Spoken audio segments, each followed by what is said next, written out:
अस्सलामुअलैकुम dear students, welcome to all of you. Class 11th economics का paper B का आज का जो हमारा टॉपिक है that is the typical features of the Indian economy at the time of independence. ये जो क्लास 11th इकोनॉमिक्स का जो पेपर बी है उसमें हमने पहला जो चैप्टर था या पहला जो टॉपिक था that was the condition of the Indian economy और the structure of the Indian economy on the eve of independence. Independence के टाइम पर इंडियन इकोनॉमी की क्या कंडीशन थी, उस वक्त क्या हालात थे और क्या स्ट्रक्चर क्या फीचर्स थे उस वक्त। आज हम देखेंगे कि मेन फीचर्स क्या थे इंडियन इकोनॉमी के आज़ादी के वक्त या इंडिपेंडेंस के वक्त। प्रीसीडिंग सेक्शन में हमने ये एस्टेब्लिश किया था इंडियन इकोनॉमी जो थी at the time of independence एक बैकवर्ड और पुअर इकोनॉमी थी। The backwardness has been proved both in terms of the level of growth and in terms of the structure of the economy. हमने देखा कि backwardness Indian economy backward थी दोनों तरीक़ों से। इस तरीके से भी कि लेवल ऑफ इकोनॉमिक ग्रोथ जो थी वो भी बहुत ज़्यादा स्लो थी या स्टैग्नेंट इकोनॉमी थी।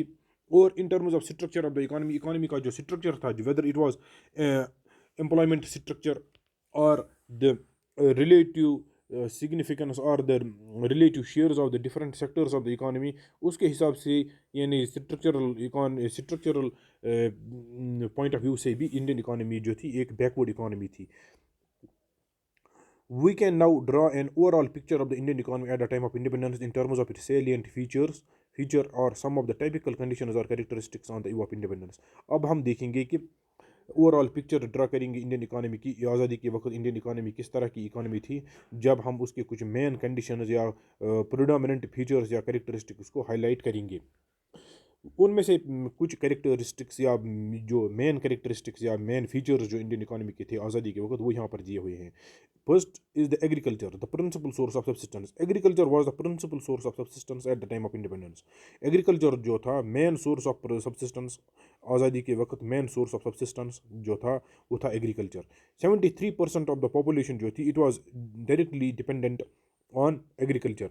और एग्रीकल्चर जो था ये 59% कॉन्ट्रीब्यूट करता था towards the total national income और टुवर्ड्स द जीडीपी। आप इसे अंदाज़ा लगा सकते हैं कि एग्रीकल्चर कितना प्रिडोमिनेंट, कितना वाइड स्प्रेड था।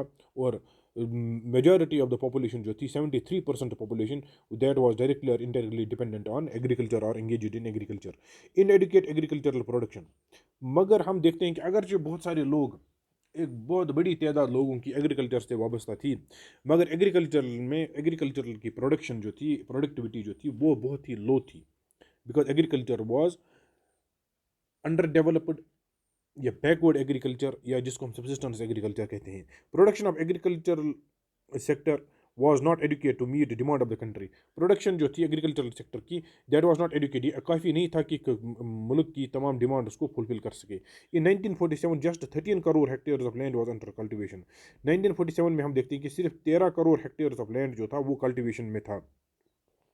और it produced 527 lakh ton of food grain. सिर्फ 527 lakh ton of food grain ये जो प्रोड्यूस किए जाते थे उस वक्त, या 527 lakh ton of food grain जो थे वो प्रोड्यूस किए जाते थे according to the estimates of that time.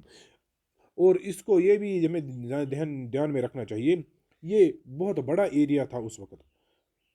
ये हम पार्टीशन से पहले की बात कर रहे हैं कि पार्टीशन से पहले ये सिचुएशन थी, यानी इसमें जो करंट पाकिस्तान है या बांग्लादेश है वो एरिया भी इसमें इंक्लूड था। Production of wheat was 64 lakh ton and that of rice was 22 lakh ton, 220 lakh ton. Production जो वीट की थी 64 लाख टन थी और राइस की जो प्रोडक्शन थी 220 लाख टन थी। Low production and productivity in agriculture, और एग्रीकल्चर में बहुत ज़्यादा लो प्रोडक्शन और प्रोडक्टिविटी थी। Level of production and productivity in Indian agriculture was extremely low as compare to their level in 2015-16 as evident from the following table. Production और productivity बहुत ही ज़्यादा लो थी इंडियन एग्रीकल्चर में at the time of independence as compare to their level in 2015-16। Now the production and productivity level have reached very high. देखिए अभी आप यहाँ पर production and productivity of agriculture. Wheat जो मेजर क्रॉप जो था grow किया जाता था 1947 में, अगर हम लाख टन की बात करेंगे 1947 में सिर्फ 64 लाख टन प्रोड्यूस होते हैं यानी ग्रो हुए थे या प्रोड्यूस हुए थे। 2015-16 में 935 मिलियन टन्स 935 मिली लाख टन्स 935 लाख टन्स जो है वो ग्रो हुआ है। अब आप देख सकते हैं कि कितना फोल्ड इंक्रीज हुआ है इसमें, ये जो प्रोडक्शन ऑफ वीट में। प्रोडक्टिविटी आप देखिए, प्रोडक्टिविटी पर हेक्टेयर 1947 में per hectare 660 kgs per hectare 660 kg per hectare grow होता था। 2015 में 15-16 में यही प्रोडक्टिविटी इंक्रीज हुई है from 660 in 1947 to 3093 kgs 3093 kgs अब ग्रो हो रहा है। तो इसका भी 5 फोल्ड इंक्रीज हुआ है प्रोडक्टिविटी में। अब राइस देखिए आप, 1947 में 220 लाख टन ग्रो हुआ था, राइस हो रहा था। आप देखिए अभी क्या जो है 2015-16 में अब प्रोडक्शन लेवल और ज़्यादा बढ़ गई है। अब 2015-16 के जो फिगर्स हैं that was 1032 lakh ton 1032 lakh ton जो था वो ग्रो हुआ था राइस 2015-16 में, as compare to just 220 lakh ton in 1947। Productivity जो राइस की है थी that was 665 kgs per hectare 665 kgs per hectare in 1947। अब प्रोडक्टिविटी इंक्रीज हुई है 2015-16 में टू 2404 kgs पर हेक्टेयर। तो इससे हमें पता चलता है कि प्रोडक्टिविटी कितनी इंक्रीज हुई है। Land tenure system, 3 land tenure systems were prevalent. उस वक्त हम देखते हैं कि 1947 में 3 टाइप्स के लैंड टेन्यूर सिस्टम्स, यानी ये जो लैंड टैक्स सिस्टम्स या लैंड टेन्यूर सिस्टम्स, किस तरह से ये जो किसान थे वो किस तरह से लैंड को यूटिलाइज करते थे, कौन से सिस्टम्स के अंडर वो यूटिलाइज करते थे और किस तरह से उनको टैक्सेस पे करने पड़ते थे, या किस तरह से लैंड लॉर्ड्स लैंड्स को यूटिलाइज करते थे थ्रू दोज पीजेंट्स। तो उसके 3 ये जो सिस्टम्स थे वो प्रेवलेंट थे। एक तो ज़मींदारी सिस्टम था, दूसरा महलवारी सिस्टम था और थर्ड था रोइटवारी system. These systems were dominated by a class of middlemen between the government and the cultivator। ये systems जो थे इसमें ये इसको डोमिनेट करते थे मिडलमैन। ये जो टैक्सेस वगैरह ये जो कल्टिवेटर्स होते थे, पीजेंट्स होते, उनसे कलेक्ट करते थे, फिर गवर्नमेंट तक पहुंचाते थे। ये मिडलमैन जो थे ये इस सिस्टम को डोमिनेट करते थे, हैरेस करते थे कल्टिवेटर्स को और इसी तरह से पीजेंट्स को। They were fleecing, simply we can say they were fleecing those cultivators and these poor peasants. These middle man received exorbitant land revenue from the cultivator.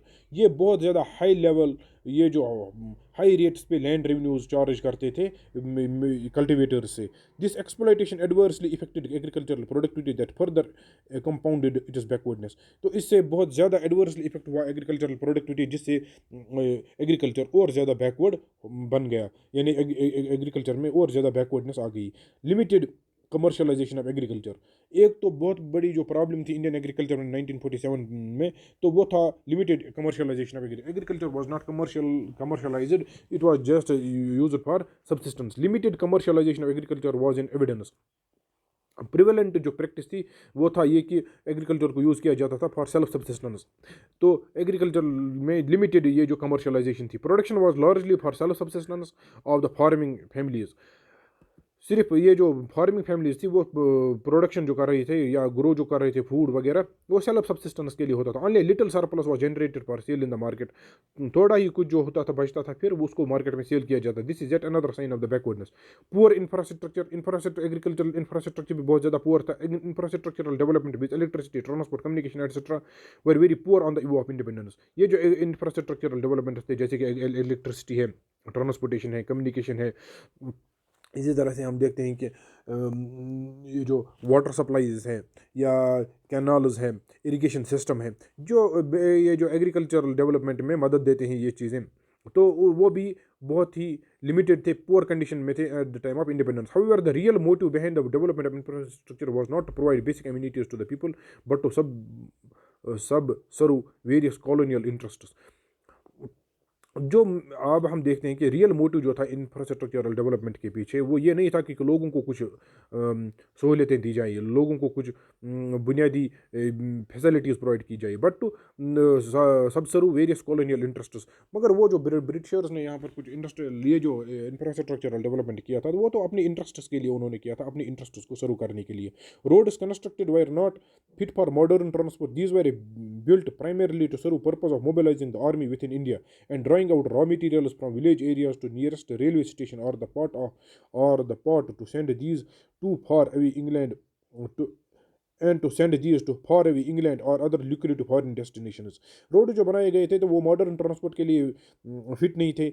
इनको सिर्फ इसीलिए बनाया गया था कि ताकि आर्मी को मोबिलाइज किया जैसे कि ताकि ये जो गवर्नमेंट कंट्रोल है उसको इस्टेब्लिश किया जा सके, ब्रिटिशर्स का जो कंट्रोल था उसको यानी अच्छी तरह से इम्पोज किया जाए, इम्प्लीमेंट किया जाए, और रॉ मटेरियल उसको ड्रा किया जाए विलेज एरिया से या जहाँ जहाँ से रॉ मटेरियल अवेलेबल थे रेलवे स्टेशन तक, ताकि फिर पोर्ट तक उनको पहुँचाकर इंग्लैंड या दूसरी फॉरेन डेस्टिनेशन तक पहुँचाया जा सके, जहाँ पर फिर उनको प्रोसेस करके उनमें उनको फिनिश्ड गुड्स बनाया जाता था। In 1948 power generation capacity was mere 2100 megawatt. सिर्फ 2100 मेगावाट जो पावर कैपेसिटी थी 1948 में। Length of the railway line was 53,000 kilometre, 53,596 kilometres, and pucca road had a coverage of 155,000 kilometres. तो ये थी उस वक्त की सिचुएशन कि length of railway line was just 53,596 kilometres, और पक्का रोड जो है इनकी जस्ट कवरेज थी 1,55,000 kilometres. Infant growth of consumer goods industries. Aided by British capital, some consumer goods industries like textile, jute, sugar, matchbox, etc. were established in India. जो British capital से कुछ investor से कुछ industries को कुछ मदद मिली, तो उससे टेक्सटाइल, जूट और शुगर और मैच बॉक्स कुछ यानी स्मॉल स्केल इंडस्ट्रीज कुछ डेवलप हो गई इंडिया में। But the profit from these industries and interest on capital invested therein used to be remitted to Britain. मगर जो इनसे मुनाफा होता था, क्योंकि यहाँ ब्रिटिशर्स ने ये इन्वेस्ट किया था इंडियन इन्वेस्टर्स के थ्रू, ब्रिटिश बिजनेसेस ने, ब्रिटिश फाइनेंसर्स ने यहाँ पर कुछ इन्वेस्टमेंट्स किए थे, तो उन पे जो इन्वेस्ट प्रॉफिट्स हासिल होते थे इन इंडस्ट्रीज़ पे या इंटरेस्ट जो होता था कैपिटल पर, वो ब्रिटेन ये ने भेजा जाता था, रिमिट किया जाता था। It was not प्लोड back for industrial development of the country. इसको फिर से इंडस्ट्रियल डेवलपमेंट में नहीं लगाया जा सकता था, यानी री इन्वेस्ट इसको नहीं किया जा सकता था, कि ये नहीं जा सकता, नहीं हम कह सकते हैं कि इसको री इन्वेस्ट नहीं किया जाता था, बल्कि इसको रिमिट किया जाता था towards the Britain. Lack of basic industries.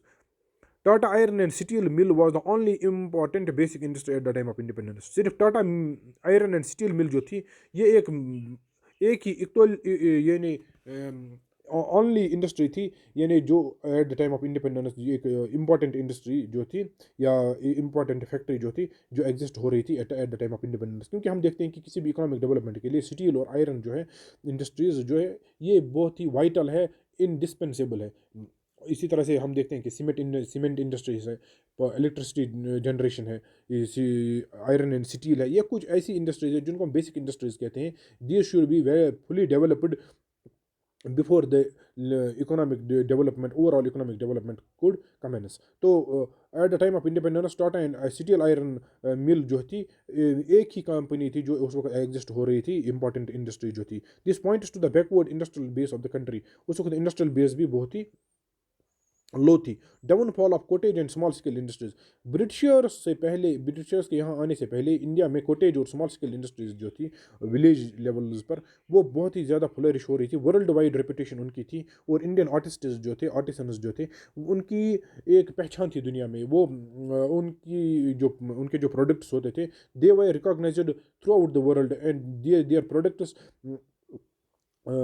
could sell anywhere in the world. But when the British arrived, they led a scheme, or they led a conspiracy to just we can say to bankrupt the Indian small scale industries, or to destroy it, or to altogether lead to the destruction.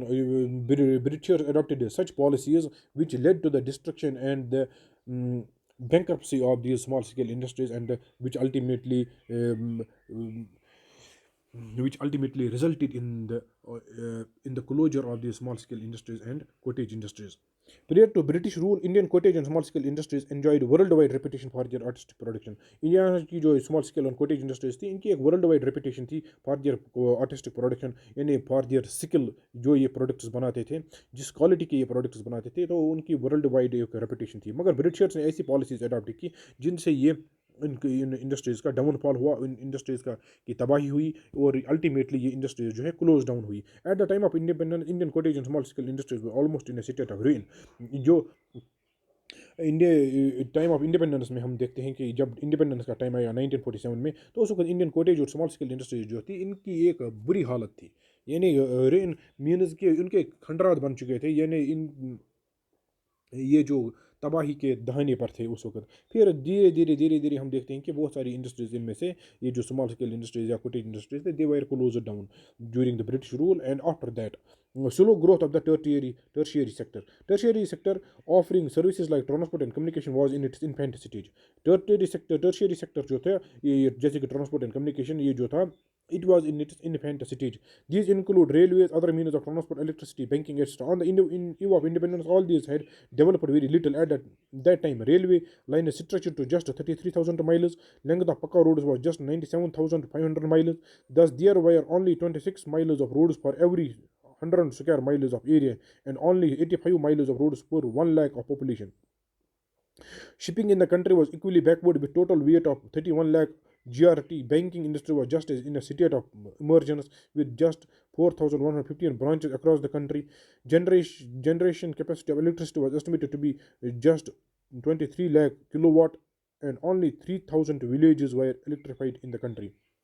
तो ये आप हालत देख सकते हैं कि क्या थी उस वक्त ओवरऑल, यानी इकानमी की. टर्शियरी सेक्टर जो था, it was very backward and in its initial stages of development. Illiteracy was wide spread. The overall literacy level was less than 16% before independence.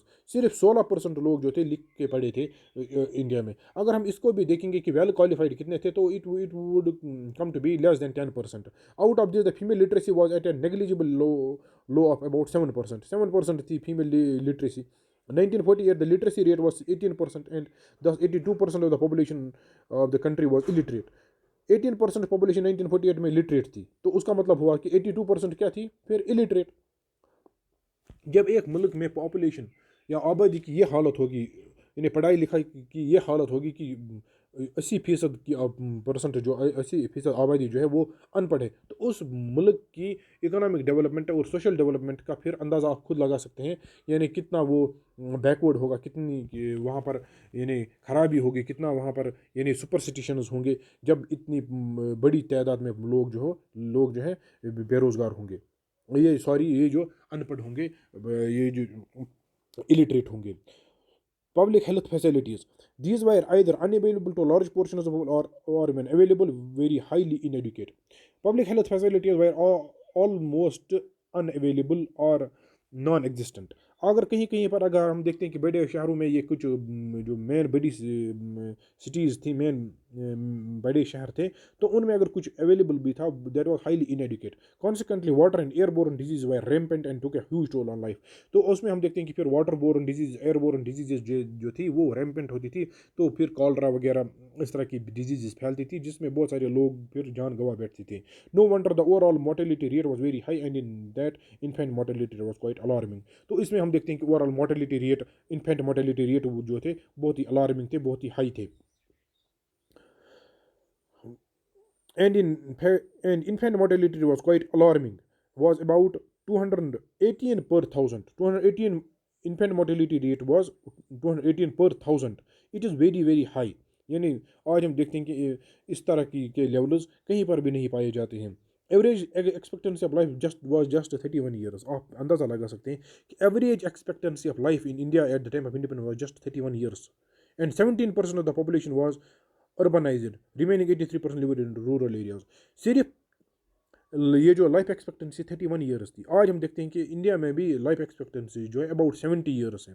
कुछ कंट्रीज़ में ये 80 प्लस है, 85, जैसे कि अंडोरा है, या इसी तरह से नॉर्वे वगैरह, इस तरह की स्वीडन की जैसी कंट्रीज़ जो है, या लग्जमबर्ग, इन जैसी कंट्रीज़ जो है, स्मॉल स्मॉल कंट्रीज़ जो इकोनॉमिकली हाईली डेवलप्ड है, वहाँ पर लाइफ एक्सपेक्टेंसी है 70, 80 से अबव, 85 से अबव भी है।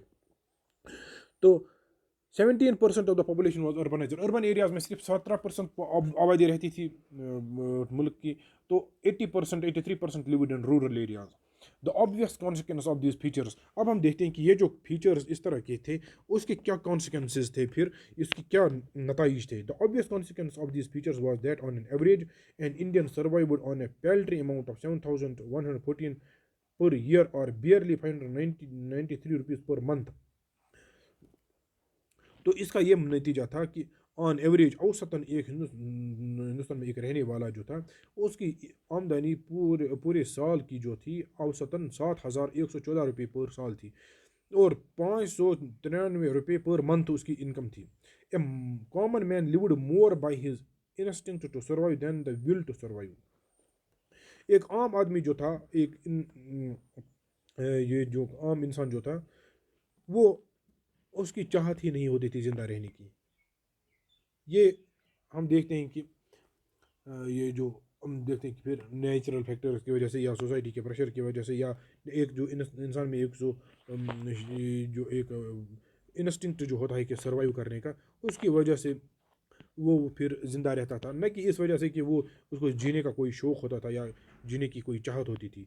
क्योंकि उस वक्त लोगों की हालत ही बहुत ही मुश्किल थी। Health and education obviously got the least priorities because of the lack of means. Health और एजुकेशन जो था, हेल्थ एंड एजुकेशन सेक्टर, इनको बहुत ही कम ध्यान दिया जाता था।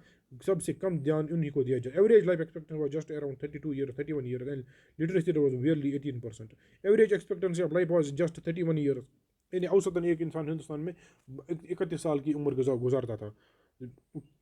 तो आप ये देख सकते हैं कि फिर यानी शॉर्ट कितना था स्पैन ऑफ लाइफ जो था, average expectancy life was very very short, और 18% जो थी लिटरेसी रेट थी। Thus the obvious answer to set of questions raised at the beginning of the chapter was the Indian economy backward और developing at the time of independence. तो कुछ जो questions हमने उठाए थे कोई ये जो चैप्टर स्टार्ट करने से पहले, तो उसमें हमने देखा कि क्या इंडियन इकानमी उसको बैकवर्ड थी या डेवलपिंग थी। तो हम ये श्योरली कह सकते हैं, विदाउट एनी डाउट ये कह सकते हैं, इंडियन इकानमी उस वक्त बैकवर्ड थी। और इंडियन इकानमी स्टैग्नेंट इकानमी और वाइब्रेंट इकानमी, तो इसमें भी कोई ये हेजिटेशन नहीं हमें होनी चाहिए कि इंडियन इकानमी उस वक्त एक स्टैग्नेंट इकानमी थी with the bulk of the working population dependent on primary sector for occupation. तो क्योंकि यहाँ पर मेजॉरिटी ऑफ द पॉपुलेशन जो थी डिपेंडेंट थी प्राइमरी सेक्टर पर ऑक्यूपेशन के लिए, ये एक स्टैग्नेंट इकोनॉमी थी। Was it an agriculture national economy, यानी फिर भी हमें इसमें कोई शक नहीं होना चाहिए कि एक एग्रीकल्चरल इकोनॉमी थी, and that too with under developed and subsistence agriculture. Was it an economy showing some structural changes which were friendly to growth and, और यहाँ पर भी फिर हम देखते हैं कि यहाँ पर कोई अच्छे कुछ संकेत नहीं है, या कुछ यहाँ अच्छे हमें कुछ ये एविडेंस नहीं मिलता है कि इंडियन इकानमी में कुछ स्ट्रक्चरल चेंजेस हो रही थी उस वक्त, बल्कि हम देखते हैं कि ऑलमोस्ट इंडियन इकानमी जो थी स्टैग्नेंट थी, कोई इकोनॉमिक ग्रोथ या डेवलपमेंट के लिए सूटेबल चेंजेस नहीं हो रही थी। प्रिंसिपल कॉज ऑफ बैकवर्डनेस, जो main cause of backwardness Indian economy का था, that was the British rule and colonial exploitation of the Indian economy. जो फिर इन्होंने इंडियन इकानमी की एक्सप्लॉइटेशन की ब्रिटिशर्स ने। अगर हम देखते हैं कि ये जो मुगल रूल था, मुगल रूल के दौरान Indian economy was in a very good state of affairs. उस वक्त इंडियन इकानमी जो थी, it was controlling about 25% of the global GDP. यानी मुगल रूल के दौरान इंडियन इकानमी जो थी, it was one of the largest economies in the world. India जो था उस वक्त इकानमी के हिसाब से वन ऑफ द यानी लीडर्स था दुनिया में, सुपर पावर था इस हिसाब से, इकोनॉमिक प्रोडक्शन के हिसाब से। यानी 20 to 25% ऑफ द जीडीपी जो था दुनिया का, वो इंडिया कंट्रोल कर रहा था उस वक्त, मुगल एम्पायर। मगर जब ब्रिटिशर्स फिर आए, इन्होंने यहाँ पर जो कोटेज और स्मॉल स्केल इंडस्ट्रीज थे उनको डिमोलिश किया, उनको डिस्ट्रॉय किया, अपनी ऐसी पॉलिसीज उन्होंने अडॉप्ट की कि वो स्लो डेथ, यानी मर गई वो इंडस्ट्रीज, खत्म हो गई, क्लोज डाउन हो गई।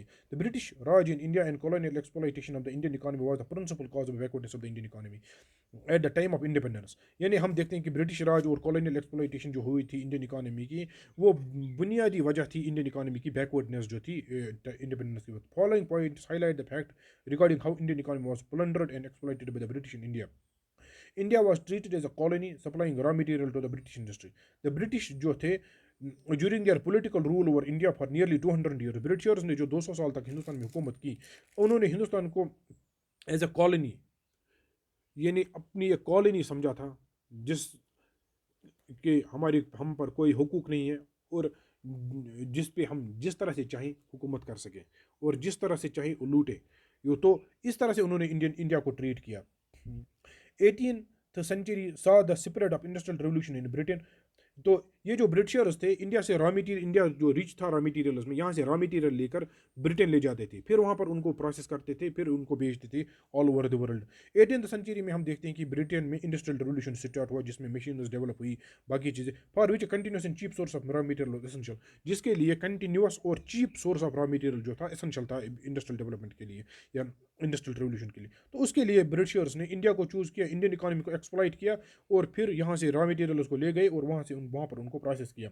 India was used as a market for the British products. और यहाँ पर जो कोटेज और स्मॉल स्केल इंडस्ट्री जो थी, वो ऑलरेडी हाईली असल यानी अच्छी डेवलप्ड थी, अच्छी तरीके से ये वो फ्लरिश हो रही थी, अच्छी तरीके से वो चल रही थी। मगर ब्रिटिशर्स को जब लगा कि हम जो अब इंडस्ट्रियल रेवोल्यूशन ब्रिटेन में आ गया, वहाँ पर अब इंडस्ट्रियल स्केल पर गुड्स प्रोड्यूस हो रहे हैं, उनके लिए उनको मार्केट चाहिए। तो पहले उन्होंने क्या किया, उन्होंने इंडिया में जो कोटेज और स्मॉल स्केल इंडस्ट्री थी उसको डिस्ट्रॉय किया। ऐसी पॉलिसीज अडॉप्ट की कि जिससे वो इंडस्ट्रीज ही बंद हो गई उनके लिए सस्टेन करना बिजनेस में ये जो कंटिन्यूटी रखना या बिजनेस कंटिन्यू रखना पॉसिबल ही नहीं रहा। तो फिर अल्टीमेटली वो बंद हो गई। तो ब्रिटिशर्स ने उसके बाद क्या किया, उन्होंने इंडिया को एज मार्केट समझकर अपने प्रोडक्ट्स यहाँ पर लाए, उनसे इंडिया के मार्केट्स को भर दिया अपने प्रोडक्ट्स से। India was used as a market for the British products. It was with a view to spreading their market in India that the British government planned and introduced the railway network in India. तो इस हिसाब से कि इस view के हिसाब से, इस इंटरेस्ट के हिसाब से, इस ऑब्जेक्टिव के हिसाब से कि इंडिया में हम अपने मार्केट को बढ़ाएं, इसीलिए ब्रिटिशर्स ने यहाँ पर एक रेलवे नेटवर्क जो था इंडिया में वो एस्टेब्लिश किया। ए destructive approach towards the Indian handicrafts. तो इसी तरह से ब्रिटिशर्स ने एक डिस्ट्रक्टिव अप्रोच अपनाया इंडियन हैंडीक्राफ्ट्स और इसी तरह से इंडियन जो स्मॉल स्केल इंडस्ट्रीज थी उनकी तरफ। Prior to the British rule, Indian handicrafts enjoyed a world wide reputation of being quality products. Through discriminatory tariff policy, the British government successfully destroyed the demand that the Indian products enjoyed in the domestic as well as international market.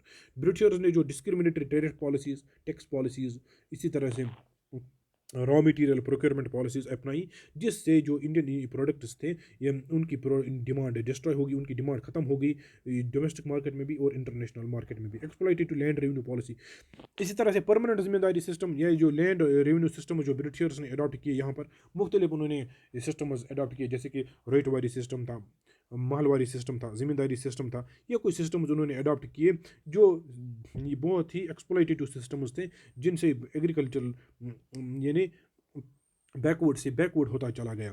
तो permanent जिम्मेदारी system जो थे deserves a special mention in this regard. ये जो permanent जिम्मेदारी system जो Britishers ने ये जो इंट्रोड्यूस किया था यहाँ पर इंडिया में, उसके बारे में हम यहाँ पर कुछ देखेंगे। The British government entered into permanent settlement of land revenue with the zamindars, giving them the authority to extract as much from the farmer the tiller of the soil as they could. तो इन्होंने एक permanent settlement किया जिम्मेदार्स के साथ, landlords के साथ Britishers ने, तो जिसमें उन्होंने इनको अथॉरिटी दी लैंडलॉर्ड्स को कि वो पीजेंट से, फार्मर से, ये जो टिलर्स ऑफ द लैंड थे उनसे जितना वो हासिल कर सके उतना वो टैक्स हासिल करे उनसे। Consequently the farmers were exploited to the limits beyond imagination. तो जो लैंडलॉर्ड्स थे वो ज़मींदारों से, या वो ये जो ज़मींदार थे या लैंडलॉर्ड थे, वो फार्मर्स से या पीजेंट से एक्सप्लॉइटेटिव रेट्स पर वो टैक्स उनसे वसूलते थे या उनको एक्सप्लॉइट करते थे। यानी उनको बियर मिनिमम दिया जाता था फॉर सबसिस्टेंस, ताकि वो जिंदा रह सके, ताकि वो फिर से कल काम कर सके ज़मीन, ये जो इस लैंड पर फिर से काम कर सके। Permanent farming rights were thrown into the wind. The cultivators were frequently ejected and often reduced to the status of landless laborers।